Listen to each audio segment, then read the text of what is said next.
根據統計，台南市對去年9月開始累積降雨量比起過去同期明顯減少。雖然清明連假拄到上強的春雨，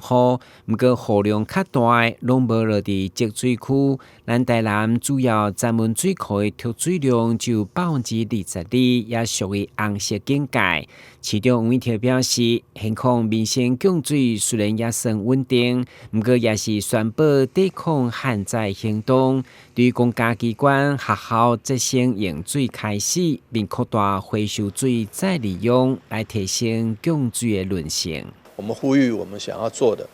從公部門開始，我們街頭或是路樹或是草這個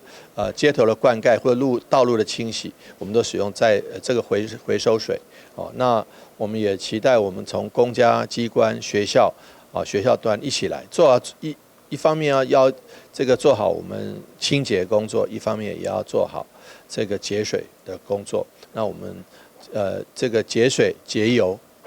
那也一起來做，希望能夠度過這個比較困難的時刻。面對水情不是攏無落雨，就是落甲淹水的挑戰，市府除了推動水源多元開發，全面提升水資源的使用效率，嘛是愛呼籲民眾響應節省用水，共同守護珍貴的水資源。台南新聞管子蔡宏報道。